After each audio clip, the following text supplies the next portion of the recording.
Hello everyone needs awareness. So நண்பர்களே, இந்த வீடியோவில் நம்ம எதை பற்றி பார்க்க போகிறோம்னா ஆன்லைன் சீட்டிங், ப்ராடக்ட்டு ரீஃபண்ட் வரல, ராங் ப்ராடக்டை சென்ட் பண்ணிட்டாங்க, ப்ராடக்டில் டிஃபெக்ட் இருக்குது, Instagram seller cheating, service centre warranty cheating, hospital negligent, ஹாஸ்பிட்டலில் எக்ஸ்ட்ரா டெஸ்ட் எடுக்கிறாங்க, ஹாஸ்பிட்டல் தப்பான ட்ரீட்மெண்ட் கொடுத்துட்டாங்க, பேங்க் ஹிடன் சார்ஜஸ் அப்ளை பண்ணுறாங்க, builder delay, flat not delivered, கொரியரில் parcel missing, etcetera. This all of the incident one solution.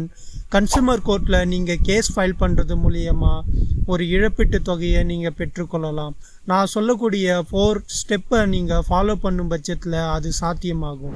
Notice sent பண்ணுங்க செல்லருக்கோ or service ப்ரொவைடருக்கோ 30 days time பீரியடுக்குள்ளே செட்டில் பண்ண சொல்லி.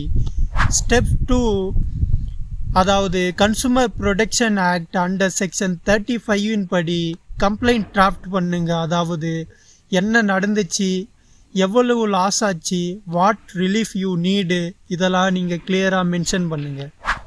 Step 3, seller or service based invoice, bills, இந்த மாதிரி எந்த ப்ரூஃப்ஸ்லாம் இருக்கோ அது எல்லாத்தையும் அட்டாச் பண்ணுங்கள். ஸ்டெப் 4, நேஷ்னல் கன்சூமரா, டிஸ்ட்ரிக்ட் கன்சூமரா, ஸ்டேட் கன்சூமரான்றதை சூஸ் பண்ணணும். அதாவது பிக்கினரி லிமிட்ஸ்ன்னு சொல்லுவாங்க. Consumer protection act under section 34 district கன்சூமரையும், 47 ஸ்டேட் கன்சூமரையும், 58 நேஷ்னல் கன்சூமரையும் குறிக்கும்.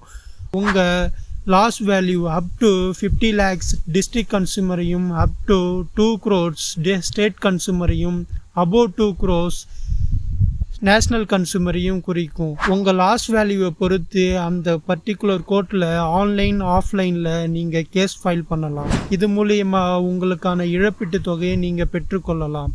நம்ம வாய்ஸ், நம்ம ரைட்ஸ். தேங்க்யூ.